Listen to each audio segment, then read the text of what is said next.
नमस्कार, मैं महेश चंद्र आज लेकर आया हूँ रघुवंश महाकाव्य का द्वितीय सर्ग श्लोक नंबर 19 एवं 20। इससे पूर्व द्वितीय सर्ग में 18 सर्गों पर वीडियो बना चुका हूँ। अगर आपने अभी तक नहीं देखे हैं तो चैनल में जाकर उनको जरूर देख लीजिएगा ताकि आपको सारा रघुवंश द्वितीय सर्ग समझ में आ जाए।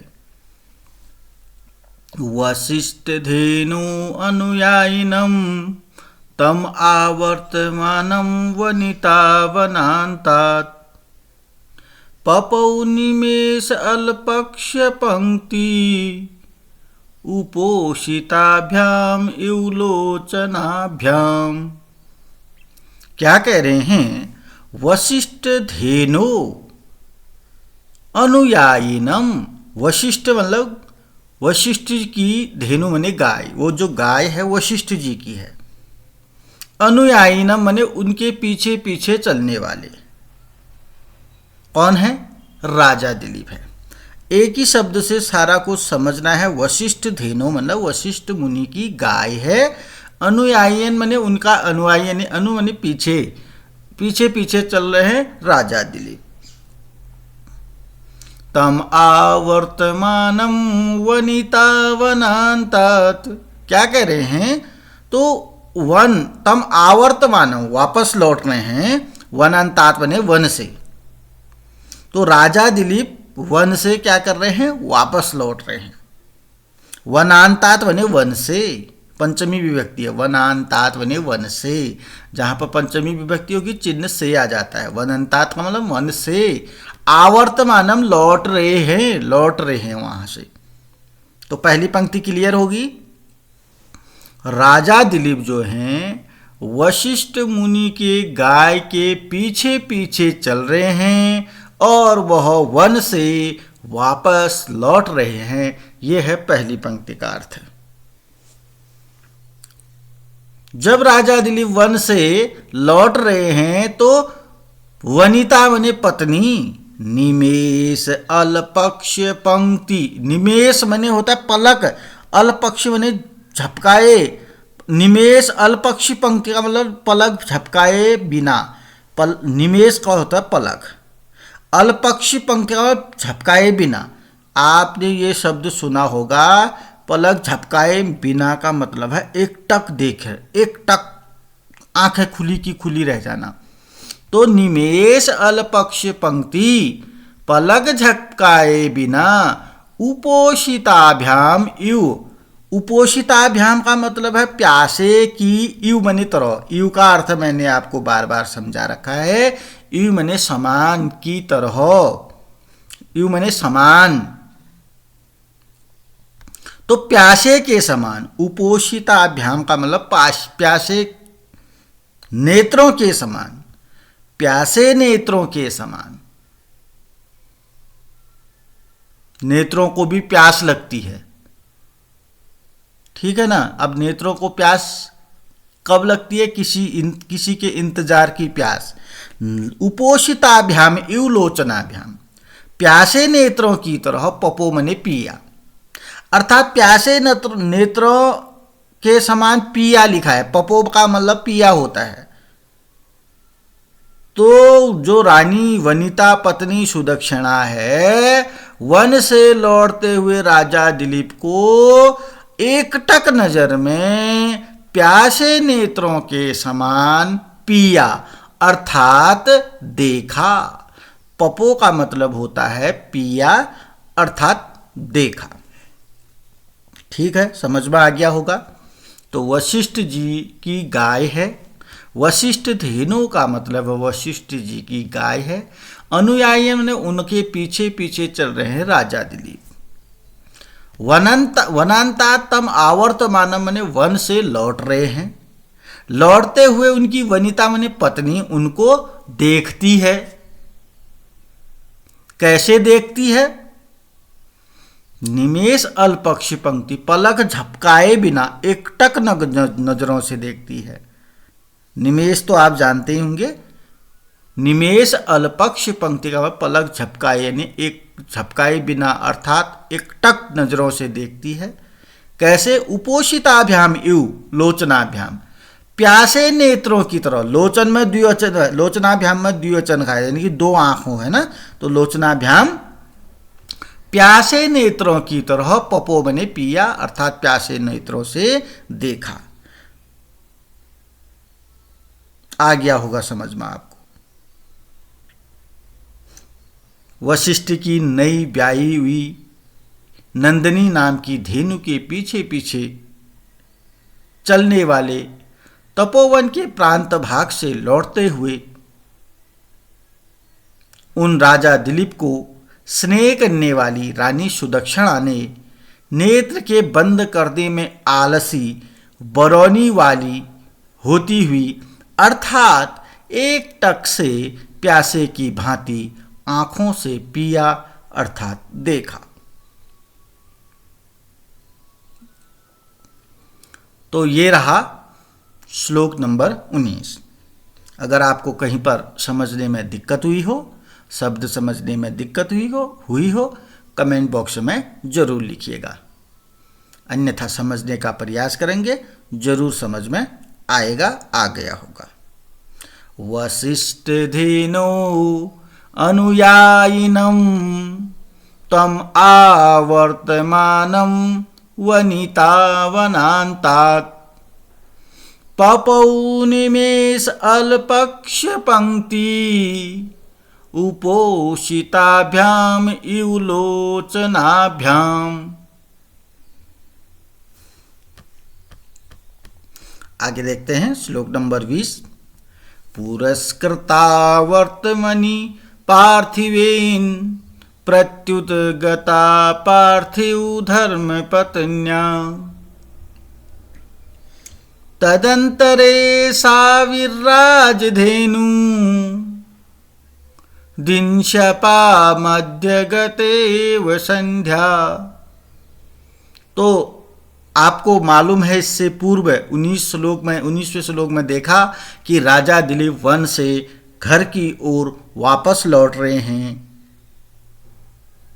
वह नंदिनी गाय के पीछे पीछे चल रहे हैं। घर से उनकी पत्नी उनको प्यासे नेत्रों से देखती है, पलक झपकाए बिना देखती है। तो कहानी आगे को बढ़ती है। पुरस्कृता वर्तमनि पार्थिवेन,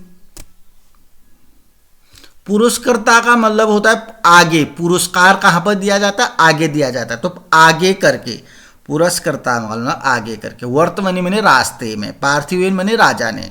3 के 3 शब्दों का अर्थ बता दिया मैंने। पार्थिवेन मैंने राजा दिलीप ने, वर्तमनि का अर्थ होता है रास्ता, पथ, रास्ते में। पुरस्कृता मैंने आगे करके। अब राजा दिलीप ने रास्ते में आगे किसको किया, ये तो नहीं लिखा है ना इसमें। तो आप पूरी कहानी अगर समझ रहे हैं तो आगे किसको किया? नंदिनी गाय को किया। रास्ते में, वर्तमनि मैंने रास्ते में, पार्थिवेन मैंने राजा ने, राजा ने रास्ते में गाय को पुरस्कृता मैंने आगे किया। प्रत्युत गता पार्थिव धर्म पत्न्या, प्रत्युत गता, और घर से जो प्रत्युत गता है, अगवानी कर रही है घर से, वो कौन करती है? पार्थिव मैंने राजा की धर्मपत्नी। राजा की धर्मपत्नी आगे से अगवानी कर रही है। प्रत्युत गता का मतलब है आगे से अगवानी करना। अगवानी का मतलब यह है कि स्वागत के लिए तैयार रहना। समझ गए होंगे आप इसको। अगवानी करना, स्वागत के लिए तैयार रहना। तो कौन कर रही है स्वागत के लिए तैयार? कौन है? इंतजार कौन कर रही है? पार्थिव धर्मपत्नियां। पार्थिव माने राजा, धर्मपत्नियां माने धर्मपत्नी। पार्थिव राजा की धर्मपत्नी कौन है? सुदक्षिणा। सुदक्षिणा क्या कर रही है? आगे से अगवानी कर रही है। तो पहली पंक्ति समझ में आ गई होगी। राजा दिलीप ने रास्ते में गाय को आगे किया। उनकी पटरानी जो सुदक्षिणा है आगे से वह अगवानी करती है। तदंतरे सा विराज धेनु, जो ये रॉ लगा है ना वो यहां पर विसर्ग धेनु में है। तदंतरे सा विराज, तदंतरे माने उस समय, तद धन अंतरे उस समय, सा माने वह नंदनी गाय, विराज माने सुशोभित हुई। सा धेनु वह नंदनी गाय, विराज माने सुशोभित। उस समय वह नंदनी गाय ऐसे सुशोभित हो रही थी जैसे दिन शपा मध्य गतेव संध्या। दिन शपा, दिन शपा मध्य गतेव संध्या, जैसे दिन और शपा माने रात, जैसे दिन और रात के मध्य में संध्या सुशोभित होती है। कितना अच्छा एग्जाम्पल यहाँ पर दिया गया, कितना अच्छा उपमा दिया है, कितनी अच्छी बात यहाँ पर लिखी गई है और सरलता के साथ। दिन माने दिन होता है, शपा माने रात होता है, बस इतना ही सीखना है आपको। दिन और रात के मध्य माने बीच में जैसे संध्या सुशोभित होती है नहीं होती है। एक दिन होता है, एक रात होती है, उसके बीच में क्या आती है? संध्या, सायकाल, वह भी बहुत सुशोभित होती है। जैसे दिन और रात के बीच में संध्या सुशोभित होती है, वैसे ही उस रानी सुदक्षिणा और राजा दिलीप के मध्य में नंदनी गाय सुशोभित हो रही है। सुशोभित के लिए क्या लिखा है? विराज, विराज बने सुशोभित हो रही है। सा धेनु मतलब वह नंदनी गाय, तदंतरे मने उस समय, किस समय? जिस समय गाय घर को आ रही है, गाय के पीछे राजा दिलीप हैं और गाय के आगे सुदक्षिणा है, तो होगी गाय उन दोनों के बीच में। जैसे सुदक्षिणा और राजा दिलीप के बीच में गाय होगी अब। और दूसरी बात है, दिन और रात के बीच में संध्या होती है। ये तो बहुत अच्छे से समझ गए होंगे आप। एक बार आपको इसको पढ़ना आ जाना चाहिए, बस अर्थ तो आपको आ ही गया है। अर्थ क्या है? दिन और रात के बीच में जिस प्रकार से संध्या सुशोभित होती है, उसी प्रकार से रानी सुदक्षिणा और राजा दिलीप के मध्य में वह नंदनी गाय सुशोभित हो रही है। रास्ते में राजा दिलीप ने उस नंदनी गाय को आगे किया और आगे से उनकी धर्मपत्नी सुदक्षिणा ने उस गाय की अगवानी की। अब हो गए दोनों के बीच में नंदनी। उसी प्रकार से जिस प्रकार से दिन और रात के मध्य में संध्या सुशोभित होती है, ऐसे ही वह नंदनी गाय सुशोभित हुई। मार्ग में राजा दिलीप द्वारा आगे को की गई और उनकी पटरानी सुदक्षिणा ने आगे जाकर की हुई अगवानी। वह नंदनी सुदक्षिणा और राजा दिलीप के बीच में दिन और रात के मध्य में स्थित संध्या काल की भांति सुशोभित हुई। पुरस्कृता वर्तमनि पार्थिवेन प्रत्युत गता पार्थिव धर्म पत्न्या तदंतरे सा विराज धेनु दिन शपा मध्य गतेव संध्या। जो ये दिन शपा मध्य गतेव संध्या है, ये जो है सूक्ति भी है। दिन शपा से, दिन शपा मध्य गतेव संध्या जो है ये सूक्ति है। अगर इसके बारे में आपसे पूछा जाता है तो आपको इसका संदर्भ लिखना होता है, प्रसंग लिखना पड़ता है और इसकी व्याख्या लिखनी पड़ती है। तो अगर आपको इस सूक्ति के विषय में जानना है तो पूरे श्लोक का भाव जानना होता है। और ऐसा तो है नहीं कि आपको समझ में नहीं आया हो, बहुत अच्छे से ये श्लोक समझ में आया होगा। जिसने ईमानदारी से इस वीडियो को सुना, देखा, समझने का प्रयास किया, उसको 100% आएगा, और जो समझने का प्रयास नहीं करेंगे तो उसको तो नहीं आएगा। तो अभी के लिए इतना ही। अगर आपका कोई प्रश्न हो ज़रूर कमेंट बॉक्स में लिख सकते हैं, उत्तर देने का प्रयास किया जाएगा। अभी तक चैनल को सब्सक्राइब नहीं किया तो सब्सक्राइब करेंगे, वीडियो को लाइक करेंगे, कमेंट करेंगे, अपने दोस्तों के साथ शेयर करेंगे। अभी तक बहुत से आपके मित्रों को, आपके दोस्तों को, आपके जो क्लास में अध्ययनरत हैं उनको भी अभी तक ये मालूम नहीं है कि उनको रघुवंशम द्वितीय सर्ग पढ़ना है कि नहीं, क्योंकि मुझे मालूम है, मैं इसको 2 बार पढ़ा चुका हूँ।